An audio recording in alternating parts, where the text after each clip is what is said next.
సాయిరామ్. నేను మీ అశోక్ మహారాజ్. 2025 ఆంగ్ల నూతన సంవత్సర శుభాకాంక్షలు. ధనుర్ రాశి మరి లగ్నం వారికి ఆయుర ఆరోగ్య ఐశ్వర్యాలు కలగాలని ప్రార్థిస్తూ మన ఛానల్ ఇప్పటివరకు సబ్స్క్రైబ్ చేయని వాళ్ళు సబ్స్క్రైబ్ చేసుకోండి. అదేవిధంగా బెల్ బటన్ యాక్టివేట్ చేయండి. వీడియోని చివరి దాకా చూడండి. వీడియోగా నచ్చినట్లయితే లైక్ చేయండి. మన స్నేహితులు కావచ్చు, బంధువులు కావచ్చు, మనకు తెలిసిన వారికి వీడియోని షేర్ చేయగలరు. మీ అభిప్రాయాన్ని కమెంట్స్ రూపంలో తెలియచేయండి. జన్మజాతకం గలవారికి కుండలిని పద్ధతి ద్వారాను, అదేవిధంగా జన్మజాతకం లేని వారికి ప్రశ్న విధానం ద్వారా పరిశీలించబడును.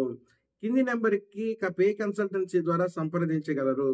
ఈరోజు వీడియోలోకి వచ్చినట్లయితే ధనుర్ రాశి మరి లగ్నం వారికి 2025 సంవత్సరము జాబు, కెరియర్, ప్రొఫెషన్ ఏ విధంగా ఉంటుంది, ఎటువంటి జాగ్రత్తలు తీసుకోవాలనేది చూద్దాము. దీంట్లో ముఖ్యంగా ఉద్యోగం కోసం ప్రయత్నం చేసేటువంటి వాళ్ళు, అంటే ఫ్రెషర్స్ అంటాం కదా, ప్రయత్నం చేసేటువంటి వాళ్ళు, ఆల్రెడీ ఉద్యోగంలో ఉండి ఎక్స్పీరియన్స్ కలిగినటువంటి వాళ్ళు, వ్యాపారం చేసేటువంటి వాళ్ళు, గవర్నమెంట్ జాబ్ చేసేటువంటి వాళ్ళు, ఇలా కొన్ని భాగాలుగా విభజించుకొని చూద్దాము. ఎవరైతే ముందుగా ఉద్యోగం కోసం ప్రయత్నం చేస్తూ ఉన్నారో ఈ సంవత్సరము ఫ్రెషర్స్గా ఇప్పుడు స్టడీస్ కంప్లీట్ చేసుకొని ఉద్యోగం చేయడానికి ప్రయత్నం చేస్తూ ఉంటారు కదా, ఇటువంటి పిల్లల కోసము ఈ సంవత్సరం ఎలా ఉండబోతుందని చూసినట్లయితే మీకు ఆహా ఓహో అని ఉండబోతుంది. మీరు అనుకున్న జాబ్ వచ్చేస్తుంది. మీకు ఆహా ఓహో అని మాత్రం నేను చెప్పను కానీ దైవానుగ్రహాన్ని మీరు తోడు పెట్టుకోగలిగితే, అంటే ముఖ్యంగా గురు భగవానుడు, అంటే మీ జన్మాధిపతి, జన్మరాశ్యాధిపతి లేదా జన్మ లగ్నాధిపతి అనుగ్రహాన్ని మీరు పొందగలిగితే ఖచ్చితంగా ఉద్యోగ ప్రయోగం అనేది దొరుకుతుంది.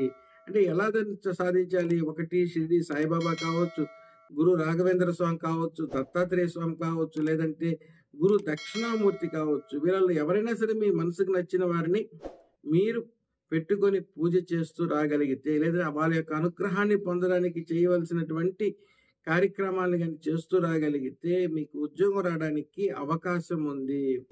దాంతో పాటుగా మీకు క్రమశిక్షణ అనేది, హార్డ్ వర్క్ అనేది కూడా తప్పనిసరి. ఈ యొక్క 2025 సంవత్సరము మీకు ఇది నా లైఫ్ స్టార్టింగ్ అంటాం కదా, లైఫ్ స్టార్టింగ్ శాలరీ, మొదటి జీతము, మొదటి సంపాదన, జీవితంలో మొదటి సంపాదనలోకి రావడానికి ఇది ఒక మంచి సంవత్సరంగా ఉంటుంది. ఆల్రెడీ మీరు ఉద్యోగం చేస్తూ ఉన్నారు, ఒక 10-15 సంవత్సరాల ఎక్స్పీరియన్స్ ఉంది. మీకు ఎటువంటి ఆలోచనలు ఉంటుందంటే నా కెరీర్కి తగినటువంటి, లేదా నా ఎక్స్పీరియన్స్ తగినటువంటి శాలరీ ఉండాలి, నా ఎక్స్పీరియన్స్ తగినటువంటి పొజిషన్లో ఉండాలి, ప్రమోషన్ రావాలి, ఇంత శాలరీ హైప్ కావాలి, వీళ్ళకపోతే నేను వేరే కంపెనీకి వెళ్ళిపోతాను.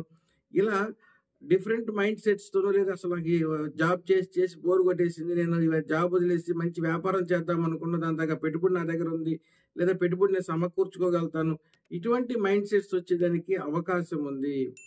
కానీ 1కి 10 సార్లు ఆలోచించి నిర్ణయం తీసుకోండి. ఎలా ఉండాలి? ఈ ధనుర్ రాశి మరి లగ్నం వాళ్ళు ఎక్స్పీరియన్స్డ్ గల ఉద్యోగస్తులు అంటే ఒక ఫ్లోలో వెళ్ళిపోవాలి, గాలిగా కలిసిపోవాలి, ఎదురు ఈదకూడదు. ఇప్పుడు నీళ్లు పోతున్నాయి, దాంతో పాటుగా మీరు కూడా ట్రావెల్ అయిపోవాలి, కానీ ఎదురు ఈదకూడదు. అంటే మీరుగా ఏ డెసిషన్ని తీసుకోవద్దు.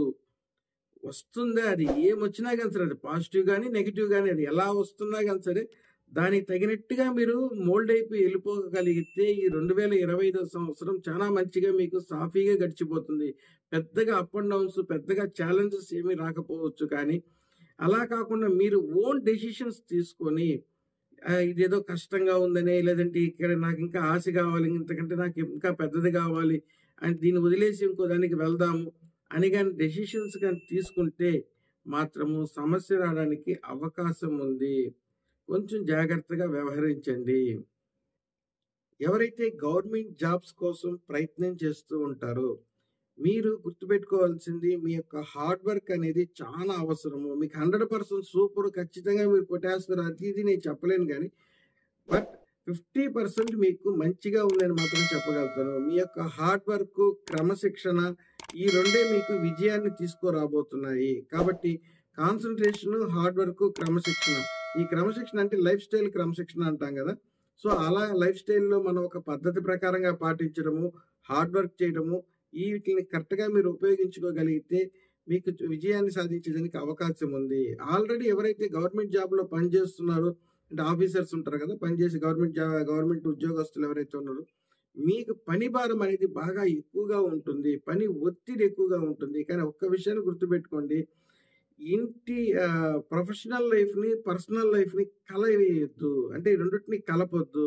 ఇంట్లో ఏదైనా సమస్యలుంటే దాన్ని ఎత్తుకొనొచ్చి ఇక్కడ ఆఫీస్‌లో చూపించడం గాని, ఆఫీస్‌లో వచ్చేటువంటి ఒత్తిడిని ఎత్తుకొనొచ్చి ఇంట్లో చూపించడం గాని, ఇలాంటి వాటిని రెండిటిని వేరు వేరుగా చూడడం అనేది అలవాటు చేసుకోండి. ఇది మీకు లెసన్‌గా ఉండబోతుంది 2025 సంవత్సరము. 2 నేను వేరు వేరుగా చూడాలి.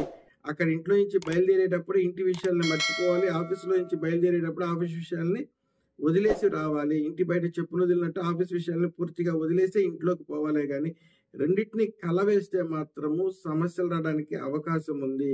కాబట్టి ఈ ఒక్క విషయంలో జాగ్రత్త తీసుకోండి. పని భారము, ఒత్తిడి అనేది ఉంటుంది. అదే సందర్భంలో ప్రమోషన్స్, ట్రాన్స్‌ఫర్స్ కూడా ఉంటుంది. చిన్న చిన్న ఛాలెంజెస్ కూడా వస్తాయి. కానీ వాటినన్నిటిని ఎదుర్కొంటారు. ఒక మంచి ఎక్స్‌పీరియన్స్‌డ్ ఇయర్‌గా మాత్రం 2025 మీకు ఉండబోతుంది. ఇలా మంచి ఉంటుంది. దాంతో పాటుగా చెడు ఉంటుంది. వీటిని కరెక్ట్‌గా మేనేజ్ ఎలా చేయబోతున్నారనేదే మీకున్నటువంటి ఈ సంవత్సరం టాస్కు. ఎవరైతే నూతన వ్యాపారం కోసం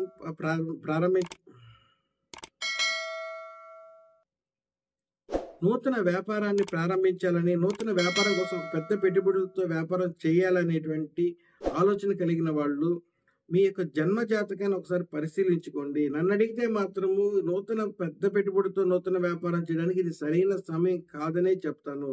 కానీ మీ జన్మ జాతకాన్ని అనుసరించి మారవచ్చు ఫలితాలు కూడాను. కాబట్టి ఒకసారి మీ జన్మ జాతకాన్ని పరిశీలించుకోండి. అదేవిధంగా పార్ట్నర్స్‌తో వ్యాపారం చేసినా గాని సరే, వాళ్ళ జన్మ జాతకాల్లో గాని అనుకూలత గాని ఉంటే కూడా ఇబ్బంది లేకుండా సాగుతుంది. లేదంటే ఎక్కడో ఒక దగ్గర సమస్య రావడానికి అవకాశం అనేది ఉంది. ఎవరైతే ఆల్రెడీ మీరు వ్యాపారం చేస్తున్నారో, మీకు ఒక 10, 15 సంవత్సరాల ఎక్స్‌పీరియన్స్ ఉంది. మంచిగా మీకు వ్యాపారం మీద పట్టుందంటే మాత్రము, మీకు రాబోయే రోజుల్లో అంటే సుమారుగా సెకండ్ హాఫ్ ఇయర్ అంటాం గదా! ఒక 5 నెలల తర్వాత గ్రాడ్యువల్‌గా మీ యొక్క ఆదాయము, మీ యొక్క అభివృద్ధి అనేది కలుగుతుంది. ఒకేసారి కాకపోయినా కూడా నిదానంగా, క్రమంగా మీ యొక్క ఆ స్కేల్ అంటామనమాట. వ్యాపారం స్కేల్ అనేది గ్రాడ్యువల్‌గా పెరుగుతుంది. మంచి ఆదాయాలు రావడానికి అవకాశం ఉంది.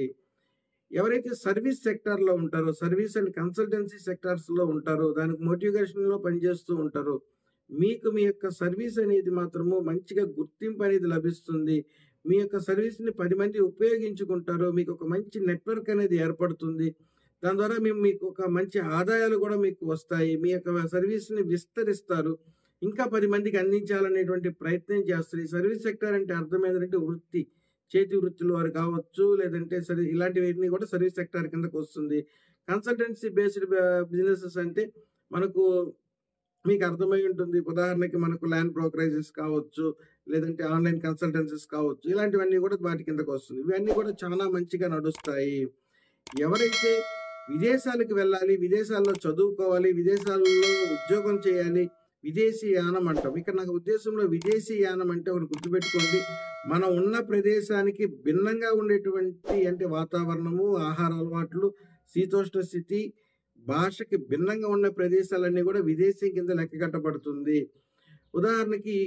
ఉదాహరణకి మన ఆంధ్రాలో ఉన్నాము, లేదంటే తెలంగాణలో ఉన్నాము. ఇక్కడి నుంచి ఢిల్లీలో పోయి జాబ్ చేయాలనుకుంటున్నాము. జాబ్ ఆపర్చునిటీ వచ్చింది ఢిల్లీలో. లేదంటే ఇక్కడి నుంచి తమిళనాడులో జాబ్ ఆపర్చునిటీ వచ్చింది. అక్కడ పోయి వెళ్ళాలనుకున్నాం. తమిళనాడులో యూనివర్సిటీలో మనకు స్టడీగా వచ్చిందన్నా కూడా సరే, అది విదేశీయానం కిందనే లెక్కగట్టబడుతుంది. నాట్ ఓన్లీ యూఎస్ఏ, యూకే ఇవన్నీ కూడా విదేశం కిందనే లెక్కగట్టబడుతుంది. కాబట్టి ఇటువంటి ఆలోచనలు ఉండేవాళ్ళు ఇతర ప్రాంతాలకు వెళ్ళి జీవనాధారాన్ని వెతుక్కోవాలి, జీవనాధారాన్ని గడపాలనేటువంటి ప్రయత్నం చేసేటువంటి వాళ్ళకి ఇదొక మంచి సమయం అనే చెప్పుకోవచ్చు. కానీ మొదటి 5 నెలలు చిన్న చిన్న ఒడిదుడుకులు ఉంటుంది. దాని తర్వాత మే నెల పైన మీకు మంచిగా ఒక అవకాశం అనేది దక్కుతుంది.